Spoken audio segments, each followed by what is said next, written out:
3월 한 달이 이제 시작됐는데요. 3월 한 달도 하나님께서 복 주시고 지켜주시고 은혜와 평강 주셔서 하나님께서 동행하심으로 인해서 정말 하나님이 주시는 기쁨과 감사가 넘치시는 여러분 각자 되시길 주님의 이름으로 축원합니다. 아멘. 3월이 시작됐다. 첫날이다. 이전에는 그것을 월삭이라 했어요.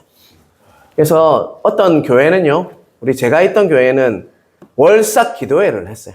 그만큼 3월의 첫날, 월 첫날은 여러분 첫 것은 누구에게 드리라고 했죠? 하나님께 드리는 거예요. 오늘 여러분 이곳에 우리 교회, 자신의 교회에 와서 예배 드리는 거, 그리고 첫날을 주일로 지키는 거, 그것이 큰 은혜임을 깨닫는 은혜가 있길 간절히 바랍니다.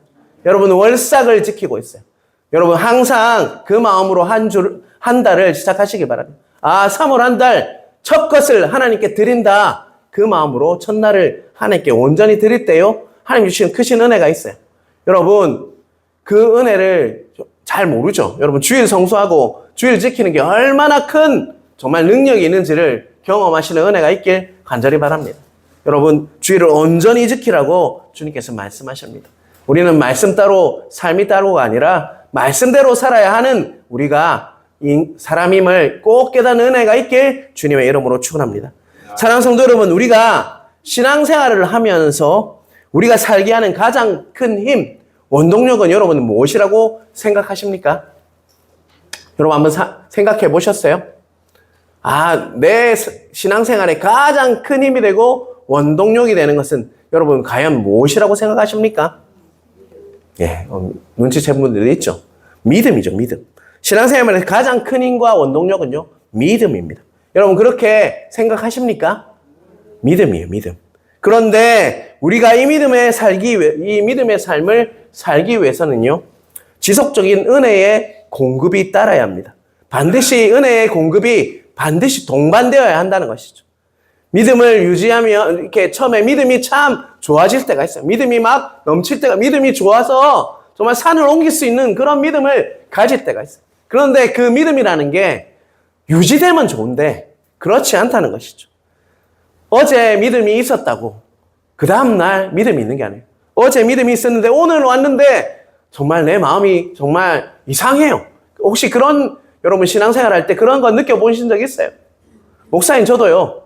어제는 정말 기도회 하면서 충만히 은혜를 받아가지고 정말로 은혜를 받아서 믿음이 충만했는데 그 다음날 되면 그 믿음이 유효하지는 않더라고요. 왜 그러냐? 2가지 정도의 이유가 있습니다. 첫 번째는 뭐냐면요.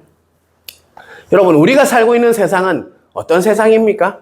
신앙의 정말 세상입니까? 아니면 불신앙의 세상에 살고 있습니까? 불신앙의 세상에 살아가고 있기 때문이죠. 그래서 불신앙의 세상의 특징이 뭐냐면요.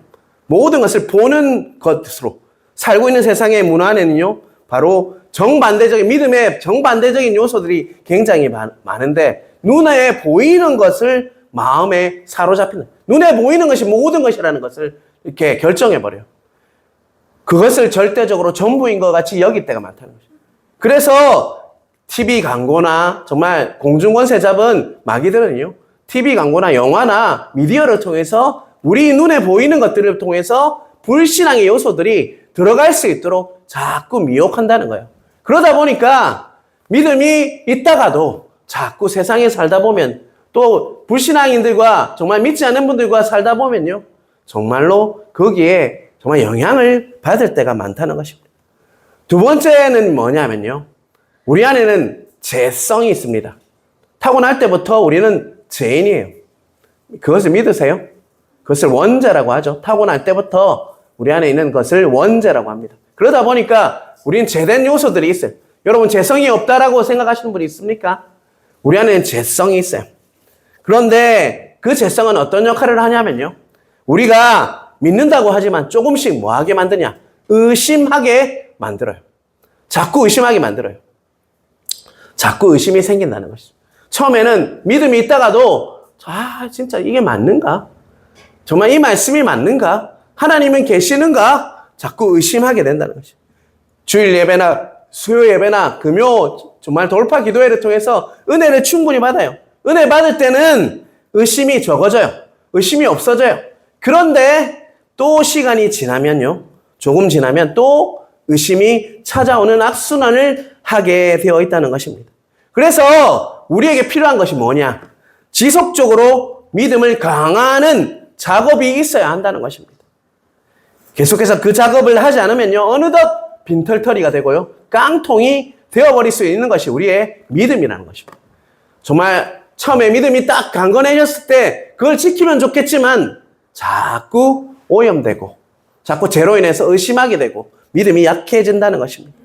그래서 저는 그렇게 생각합니다. 우리는 적어도 일주일에 한 번은요.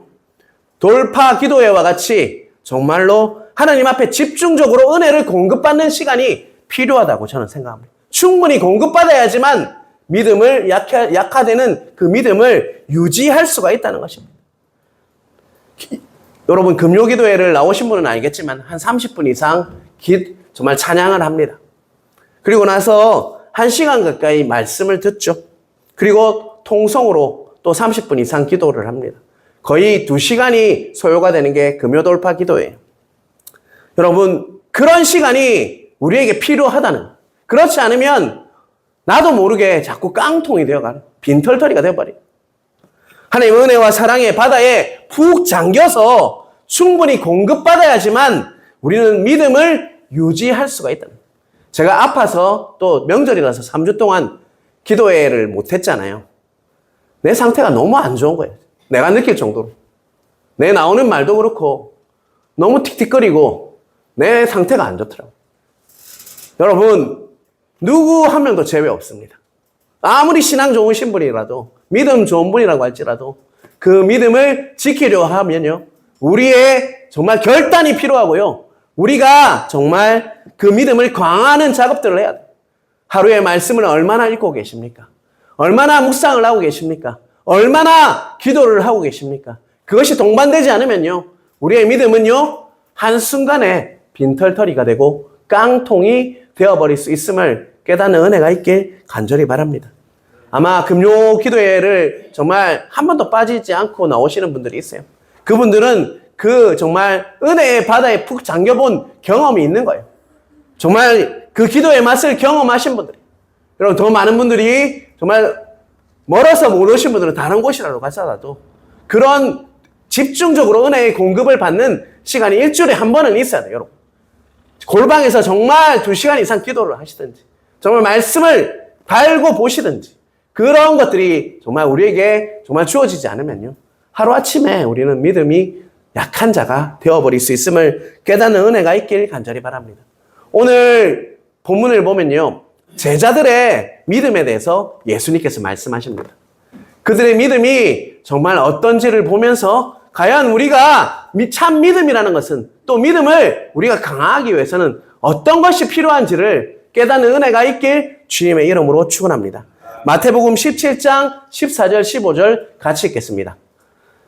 같이 읽겠습니다. 그들이 무리에게 이르매 한 사람이 꿇어 엎드려 이르되 주여 내 아들을 불쌍히 여기소서 그가 간질로 심히 고생하여 자주 불에서도 넘어지며 물에서도 넘어지는지라. 자, 앞에 PPT 그림 한번 보여주실까요? 지금 어떻게 하고 있습니까? 한 사람이 무릎을 탁 꿇고 간절히 기도하고 있죠. 아들이 뭐로 고생하고 있다고 얘기하고 있습니까? 간질 때문에 자주 불에도 넘어지면 물에도 넘어진다. 제가 제 교구에 이전에 교구 목사할 때 그런 간질이 있는 그 친구가 있었어요. 아, 진짜 힘들겠더라고요. 새벽기도 차량 운행을 하는데도 갑자기 넘어져가지고 그 친구가 제가 옆에서 기도를 하고 막 그랬던 적이 있습니다. 아버지 입장에서 그를 보면 마음이 어땠을 것 같습니까, 여러분? 찢어지는 것 같았겠죠. 그죠? 14절, 15절을 보면요. 한 사람이 간절히 고생하는 아들을 고쳐달라고 예수께 간절히 간구하고 있어요. 자, 마가복음 9장 17절, 18절 앞부분은요. 이 부분을 뭐라고 이야기를 하냐면요. 한번 띄워주시겠어요? 자, 17절 보면요. 뭐가 들렸다고 얘기하고 있습니까? 귀신 들려서 이런 간질의 현상이 일어나고 있어요. 18절 어떤 현상이 일어나는지 한번 볼까요? 귀신이 어디서든지 그를 잡으면 귀신이 이렇게 지배해버리면 거꾸러져서 뭐 하고 있다고 하는 것입니까? 거품을 흘리며 이를 갈며 그리고 팔이 해리는지라. 내전증 그 간질은요 질병이기도 합니다. 하지만 또 똑같이 귀신 들렸을 때도 이런 현상이 일어날 때도 있다는 것이죠. 지금 아버지가 그걸 정말 거품을 물고 침을 흘리고 얼굴이 막 새파랗게 질리는 그 모습을 또 간질은 주기적으로 나타나거든요. 그냥 한 번 나타나는 것이 아니라 주기적으로 나타나는 모습을 보면요. 부모된 입장에서 그 보고 있으면 어떤 마음이 들었을 것 같습니까? 너무 가슴이 찢어지는 것 같지 않겠습니까? 나는 아파도 자녀는 아프면 더 가슴이 아프잖아요. 여러분 그렇죠? 그렇지 않습니까 여러분? 예, 좀 대답 좀 해주세요. 그렇지 않습니까?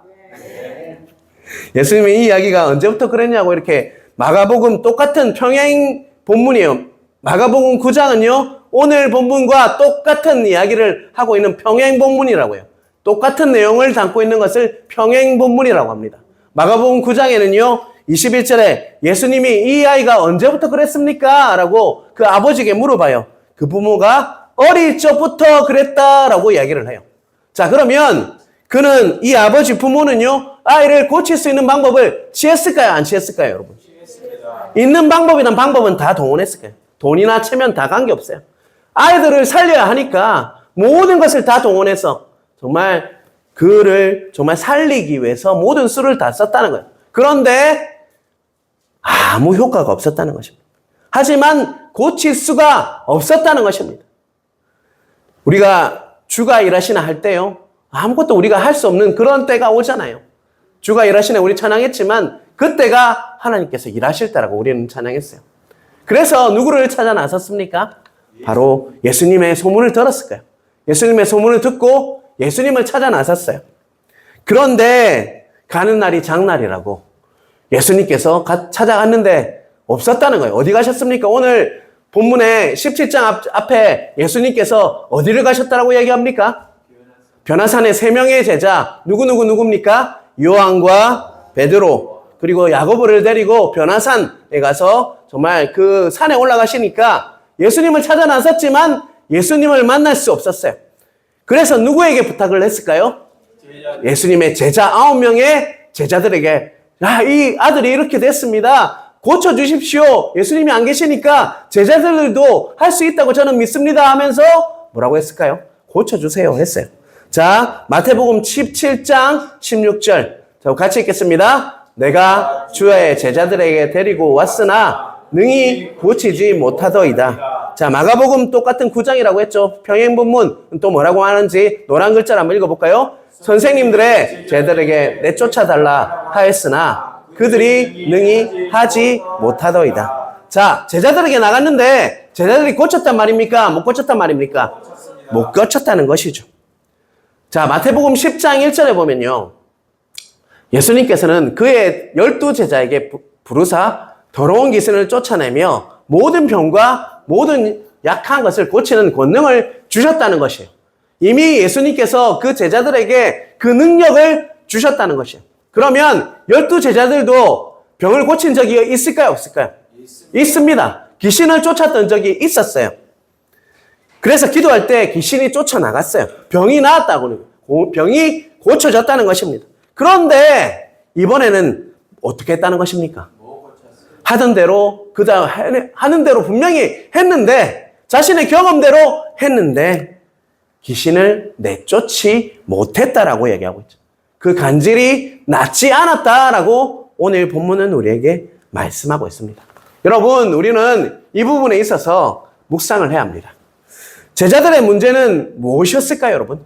왜 이전에는 내쫓았는데 정말 하던 대로 했다라고 했어요. 하던 대로 했는데 정말 이전의 경험대로 자신이 똑같이 했는데 왜 정말 제자들은 그 능력을 나타내지 못했을까요? 왜 그랬을까요? 이것이 묵상이어야 한다는 것이죠. 자, 여러분, 제자들은요, 분명히 하던 대로 했어요. 이전에 이렇게 하니까 쫓겨나갔다고요. 귀신이 쫓겨나가고 병이 나았다고. 하던 대로 했어요. 자, 여러분, 저도 여러분을 위해서 안수 기도를 해드리고 하는데요.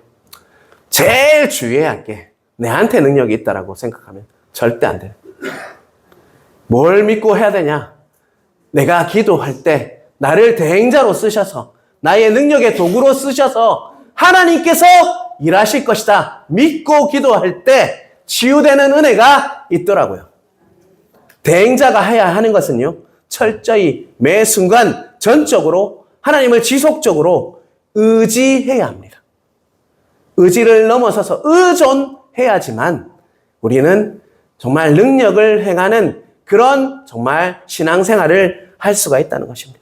그런데 제자들은요, 이전에 고쳐본 경험이 있어요. 귀신을 쫓아내본 경험이 있어요. 그랬다 보니까 자신의 힘으로, 자신의 경험으로 무언가를 해보려 했다는 것입니다. 이전에 하던 대로 했으니까 또 되겠지. 내가 경험했으니까, 내 이 경험대로 하던 대로 했으니까 치유되겠지. 귀신이 쫓겨나겠지. 라는 마음으로 그들은 쫓아냈다는 것입니다. 그때 바로 그런 마음을 가지고 있을 때, 그때 예수님께서 산에서 내려오셔서 세상으로 돌아오셔서 그에게 도착하셔서 말씀하셨습니다. 17절, 18절 우리 한번 같이 읽겠습니다. 17절, 18절 띄워주세요. 같이 읽겠습니다. 예수께서 대답하여 이르시되 믿음이 없고 배역한 세대여, 내가 얼마나 너희와 함께 있으며 얼마나 너희에게 참으리요. 그를 이리로 데려오라 하시니라. 18절도요. 이에 예수께서 꾸짖으시니 귀신이 나가고 아이가 그때부터 나으니라. 자, 여러분, 예수님께서 제자들을 어떻게 했습니까? 그래도 된다 이렇게 했습니까? 아니면 뭐라고 했습니까? 17절 보면 17절 한번 띄워주시겠어요? 예수님께서 뭐라고 하십니까? 믿음이 없고 패역한 세대여, 내가 너희와 얼마나 함께 있으며 얼마나 너희에게 참으리요. 그를 이리로 데려오라. 이렇게 말씀하셨어요. 너희들 언제까지 내 의지하고 살래? 언제까지 이렇게 할래? 라고 정말 너희들을 분명히 능력을 주었고 그 믿음을 주었는데 너희들은 다른 방법으로, 정말 믿음이 아니라 너희의 방법으로 하지 않았냐? 질책하고 있다는 것입니다. 여러분, 현재 교회의 가장 심각한 문제가 바로 여기에 있습니다. 교회의 문제는요, 돈이 없는 것도 아닙니다. 건물이 노후화된 것도 아니에요. 성도의 수가 작아지는 것도 아니에요. 교회의 가장 최대 문제는요, 영적 능력을 잃어버린 데 있다는 것입니다. 여러분 그것을 느끼세요, 여러분. 영적 능력이 없는 교회는요, 어찌 보면 안고 없는 찐빵과 같습니다, 여러분. 능력이 사라졌다는 거예요. 기도해도 낫지도 않고요. 정말 말씀이 전파되어도 믿지도 않고요. 자꾸 그런 교회로 변화되고 있다는 것입니다. 말세지말로 흐르면서도 능력이 없는 교회로 변화되고 있다는 것입니다. 우리 안에는 지금 영적 능력이 충만하십니까? 아니면 자꾸 정말 점점 메말아가고 있는 것을 느끼십니까? 그것이 지금 교회의, 현재 교회의 가장 문제라는 것입니다. 사도행전 3장 6절에서 8절 우리 한번 큰 목소리로 한번 같이 읽어볼까요? 사도행전 3장 6절에서 8절 말씀입니다. 베드로가 이르되 은과 금은 내게 없거니와 내게 있는 이것을 내게 주노니 나사렛 예수 그리스도의 이름으로 일어나 걸으라 하고 오른손을 잡아 일으키니 발과 발목이 곧 힘을 얻고 뛰어서서 걸으며 그들과 함께 성전으로 들어가면서 걷기도 하고 뛰기도 하며 하나님을 찬송하니. 아멘. 예수 믿는 자의 능력은 은과 금이 아니라, 앞에 절 띄워주시겠어요? 은과 금이 아니라 뭐라고 얘기하고 있습니까? 나사렛 예수 그리스도의 이름입니다. 우리의 능력은 뭐라고요? 나사렛 예수 그리스도의 이름임을 꼭 깨닫는 은혜가 있길 간절히 바랍니다. 나사렛 예수 그리스도의 이름으로 일어나 걸어라 했을 때 어떤 일이 일어났습니까? 그 정말 안전뱅이가요, 일어나서 발과 발목이 힘이 얻어지고 정말 성전으로 들어가면서 걷기도 하면서 뛰면서 팔짝팔짝 뛰면서 찬송을 했다는 거예요. 바로 이것이 참된 교회, 참된 그리스도의 모습이라고 할 수 있습니다. 안전뱅이와 같은 우리 인생이요, 예수 그리스도를 만남으로, 예수님을 믿음으로 힘을 얻고 일어나서 정말 걷기도 하고 뛰기도 하면서 성전으로 들어와서 교회 예배당으로 들어와서 찬송을 하며 정말 하나님께 영광 돌리는 그 모습이 바로 진짜 교회의 모습임을 깨닫는 은혜가 있길 주님의 이름으로 축원합니다. 우리 교회가 이런 능력이 회복되는 그런 귀한 교회 되길 주님의 이름으로 축원합니다. 죽음의 절망이 있을지라도 복잡한 삶의 현실 속에서도 기쁨이 충만해서 교회만 오면 살아나고 춤을 추고 하나님을 온전히 찬양하는 그런 일이 교회지 않습니까? 하나님께서 그런 교회를 꿈꾸고 계시다고요. 여러분, 그런 교회가 되길 우리는 함께 기도해야 할 것입니다. 저도 기도해야겠지만 성도님의 기도가 모여서 교회를 세우고 능력 있는 교회, 정말 예수 그리스도께서 정말 머리 되시는 그 교회를 위해서 기도하는 것이 우리의 능력임을 깨닫는 은혜가 있길 주님의 이름으로 축원합니다. 아멘. 자, 19절 우리 제자들이 어떻게 반응했는지 한번 볼까요? 한 칸 더 넘겨주세요. 예. 19절입니다. 같이 읽겠습니다. 이때 제자들이 조용히 예수께 나와 이르되 우리는 어찌하여 쫓아내지 못하였나이까. 저는 이거 보면서 제자들이 가만히 있었으면 중간이라도 했을 건데 라는 생각이 들어요. 근데 굳이 뭐 때문에 이런 질문을 하는지 모르겠어요. 제자들이 조용히 나와 이르되 뭐라고 얘기합니까? 어찌하여 쫓아내지 못하여. 우리는 어찌하여 쫓아내지 못하였나이까. 자, 20절 같이 읽겠습니다. 같이 읽겠습니다. 이르시되 너희 믿음이 작은 까닭이라. 진실로 너희에게 이르노니 만일 너희에게 믿음이 겨자씨 한 알만큼만 있어도 이 산을 명하여 여기서 저기로 옮겨지라 하면 옮겨질 것이요 너희가 못할 것이 없으리라. 아멘. 이 말씀 꼭 붙잡으시는 여러분 되시길 간절히 바랍니다. 여기서 이 20절을 보면서 우리는 두 가지 질문을 해요. 제자들은 과연 겨자씨만한 믿음도 없었단 말인가? 라는 질문이 있어야 되겠죠. 또 한 가지 질문이 있죠. 과연 겨자씨 하나한 믿음만 있으면 진짜 산을 옮길 수 있나? 라는 두 가지 질문이 있어요. 항상 여러분 성경을 읽으실 때 그냥 읽지 마시고 질문하십시오. 최고의 방법. 하나님께 질문하면서 묵상하는 것이요. 최고의 정말 묵상법이에요. 여러분 두 가지 질문이 뭐라고요? 첫 번째는요. 정말 제자들에게 진짜 겨자씨만한 믿음도 없었단 말인가?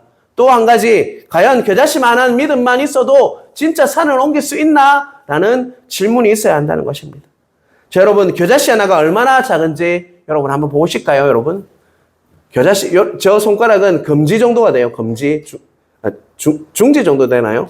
정말 여러분 겨자씨가 요만한 손가락 위에 있는데도 얼마나 작습니까? 겨자씨가 아주 작은 씨예요. 겨자씨가 머스타드인 줄 아십니까? 머스타드 소스 먹죠? 그게 겨자예요. 겨자씨라고 하는 것은 그 씨앗을 말합니다. 아주 작은 거예요. 그렇다면 과연 제자들의 믿음에 어떤 문제가 있었는지 지금부터 보기를 원합니다. 제자들은요, 자신의 능력으로 기적을 일으킨다라고 생각을 하고 있었어요. 그 작은 믿음이라고 하신 것은요, 수적 크기, 양의 문제가 아니라요, 질적인 것을 말해요. 왜 제자들의 기도를 했는데도 아무 일이 일어나지 않느냐? 자신의 능력으로 뭔가를 하려 했기 때문이었어요. 여러분, 저도 설교를 하잖아요. 제가 제일 실수 많이 하는 게 내가 뭔가를 열심히 해가지고 물론 열심히 안 할 수는 없죠. 설교 준비 진짜 열심히 해야 됩니다. 근데 그 은혜를 주는 거는요. 내가 주는 게 아니에요. 내가 아무리 능력을 주려고 힘쓰지만 능력을 주시는 분은 누굴까요, 여러분? 여러분 그거 믿으십니까? 여러분 집을 위해서 가정을 위해서 기도할 때 내가 열심히 기도하지만요. 은혜를 주실 분은 누구예요, 여러분? 그걸 믿으십니까? 그게 제자들의 오류였다는 것입니다. 자신들이 이미 경험을 했어요. 귀신을 쫓아내본 적이 있다고요. 또 병을 고쳐본 적이 있다고요. 그러다 보니까 착각을 뭐라고 착각했어요? 내 안에 능력이 있구나. 여러분 목사들이 제일 많이 하는 실수예요. 내 안에는 능력이 없습니다. 하나님이 능력이십니다. 예수 그리스도의 이름만이 능력이십니다. 그것을 믿는 은혜가 있길 간절히 바랍니다. 내가 용하지 않습니다. 절대로 용하지 않습니다. 하나님만이 하실 수 있어요. 그것을 깨닫는 은혜가 있길 간절히 바랍니다.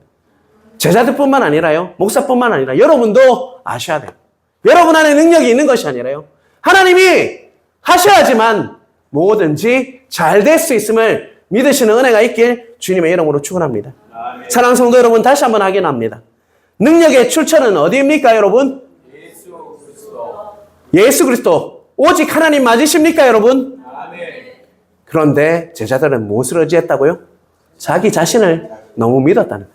그래서 믿음이 작다라고 평가하신 거예요. 그게 양적인 게 아니라 질적인 그것을 말씀하신 거예요. 자, 마가복음 9장 29절에는요.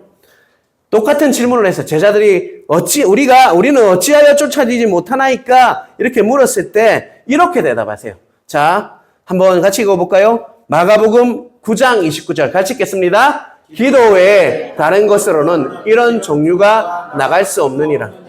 예수님께서 똑같이 제자들이 똑같이 이 상황에서 똑같은 질문을 했을 때 뭐라고 얘기하고 있습니까? 기도 외에 다른 곳으로는 이런 종류가, 예전 성경은 이런 유가 나갈 수 없다라고 이야기했어요. 여러분, 기도는 어떤 것입니까, 여러분? 여기서 이런 종류가 나갈 수 없다 이 말은 귀신을 쫓아낼 수가 없다는 거예요. 뭐밖에 없다고요? 그거 쫓아내려면 뭐밖에 없다고 얘기합니까? 기도밖에 없다라고 얘기하고 있어요. 똑같은 제자들이 질문했을 때 너희들 기도밖에 없다 이 말은요. 그들이 경험이 있다 보니까 쫓아내는 그 경험이 있다 보니까 매너리즘에 빠져서 뭐하지 않고 그렇게 쫓아냈다는 것입니까? 기도하지 않았다. 기도라는 것은요. 기도가 무엇인지 하나님께 전적으로 의존하는 것입니다. 기도란 하나님께 뭐 하는 거라고요? 전적으로 의존하는 겁니다. 내가 의지라고 하지 않았어요. 제가 의존과 의지를 묵상한 경험이 있어요. 의존은요, 바로 존재적으로 내가 한계가 있구나. 하나님께 절대적으로 항복하면서 정말 내 무력함을 인정하면서 전적으로 하나님께 매달리는 거예요. 기도는 의존입니다. 의존. 내가 할 수 없구나. 하나님 앞에 항복하면서 나의 무력함을 깨닫고요. 정말 하나님께 정말 매달리는 의지보다 더 강한 개념이에요. 간절한 거예요. 더 간절한 거예요. 기도는 의존하는 겁니다. 하나님을 온전히 의존하는 거예요, 여러분. 여기서 중요한 것은 한 번 의존하면 정말 그 한참 동안 의존하지 않아도 되는 것이 아니라 우리는 지속적으로, 계속적으로 하나님을 의지하며 살아야 하는 것입니다. 하루에도 12번이요. 매 순간마다 우리는 하나님을 의존하며 살지 않으면요. 멸망할 수밖에 없는 존재임을 깨닫는 은혜가 있길 간절히 바랍니다. 우리가 하나님을 의존하지 않는 순간 그거로 끝이랄 끝. 내가 좀 너무 심하게 얘기하는 것 같이 들리죠? 진짜예요, 진짜. 어제 의존했는데 오늘 의존하지 않으면요. 아무 능력도 나타나지 않습니다. 목회자들의 실수예요. 뭔가 좀 되면 나도 마찬가지입니다. 항상 이 말씀 보면서 하나님을 의존해야지. 기도하면서 살아야지.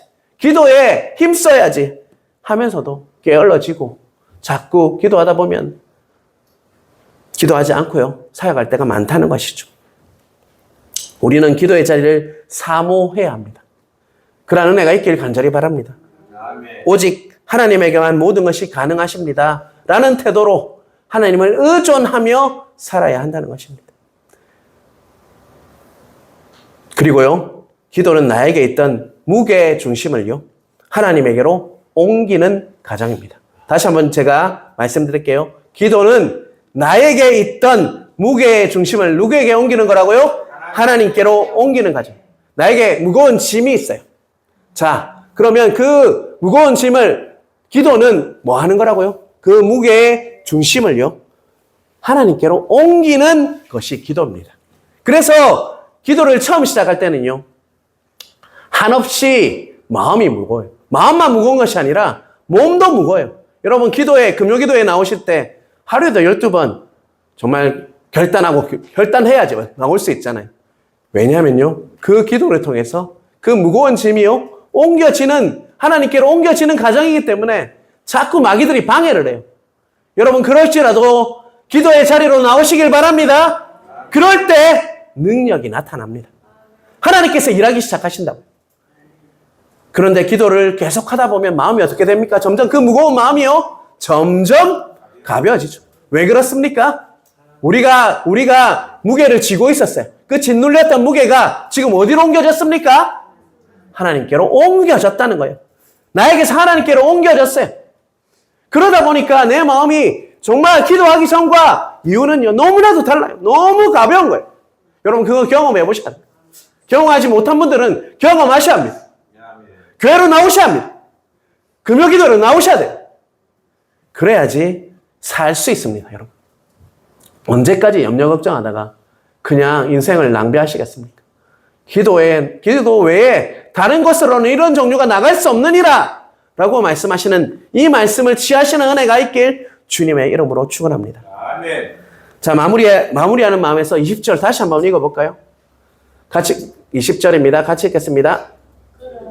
예, 같이 읽겠습니다. 이르시되 너희 믿음이 작은 까닭이니라. 진실로 너희에게 이르노니 만일 너희에게 믿음이 겨자씨 한 알만큼만 있어도 이 산을 명하여 여기서 저기로 옮겨지라면 옮겨질 것이요 또 너희가 못할 것이 없으리라. 자, 두 가지 단어에 집중하시길 바랍니다. 겨자씨 한 알에 집중하시고요. 또 산을 옮겨지라 하는 단어에 집중하시길 바랍니다. 여러분, 겨자씨 한 알은 어떤 겁니까? 뭐 작은 거라고 생각하시는데요. 저는 묵상하는데 이런 마음이 들었어요. 우리에게 기대해야 할 만큼, 겨자씨 한 알만큼도 사실 별로 없다. 진짜 그렇지 않습니까? 우리 안에는요, 겨자씨 한 알만큼도 우리 안에는 기대할 게 없어요. 그래서 우리가 해야 되는 것은요, 철저하게 누구를 의존하는 겁니까? 하나님, 예수 그리스도, 성령님을 의지하는 거예요. 우리 안에는 겨자씨 한 알만큼도 기대할 만한 게 없어요. 그래서 철저하게 정말 내 항복하고 하나님 앞에서 정말 의존하면서 철저하게 의존하겠습니다. 항복했습니다. 하나님이 하십시오, 이제. 그 일을 해야 한다는 거예요. 그러면 뭐가 옮길 수 있다는 것입니까? 산을 옮길 수 있다. 산을 옮긴다는 말은 뭡니까? 불가능한 것이 가능케 된다는 거예요. 여러분, 산을 옮길 수 있는 분이 있습니까? 우리 김태기 집사님 포크레인 잘 하시는데요. 아무리 포크레인을 떠봤자 산을 옮기기 힘듭니다. 옮길 수 있습니까, 집사님? 없죠. 불가능하죠.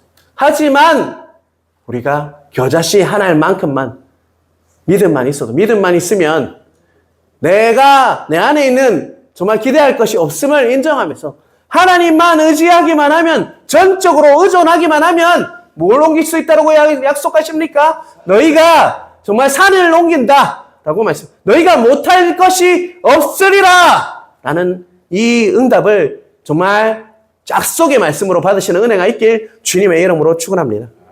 사랑하는 성도 여러분 정말 겨자씨만한 믿음만 있으면 산을 옮길 수 있습니다. 우리 안에 기대할 것은 겨자씨만한 만큼도 없지만 오직 우리가 하나님을 전적으로 의존하면요, 우리는 산을, 불가능한 것 같은 산을 옮기는 일이 너희가 못할 것이 없으리라고 약속하시는 그 말씀이 성취됨을 믿으시는 은혜가 있길 주님의 이름으로 축원합니다. 믿음입니다. 믿음. 결국 우리가 살아날 수 있는 것은요, 믿음임을 깨닫는 은혜가 있길 간절히 바랍니다. 계속적으로 마태복음을 보면서 자꾸 믿음에 대해서 선포하게 되는데요, 우리에게 가장 말세지 말에 이 어려운 때에 가장 필요한 것은 주님께서 함께 하시는 것과 상 주시는 분이심을 믿음으로 정말 우리가 어떤 상황과 환경에 있을지라도 다 이겨내시고 승리하는 은혜가 있길 주님의 이름으로 축원합니다. 우리나라의 문제도 마찬가지입니다. 산을 옮기는 것 같은 어려움에 있습니다. 하지만 우리가 겨자씨 하나만 있으면 산을 옮기는 너희가 못할 것이 없으리라고 정말 믿음으로 기도함으로 우리나라도 다시금 정말 회복되고 치유되는 은혜가 여러분 위에 있게, 우리나라 위에 있길 주님의 이름으로 축원합니다.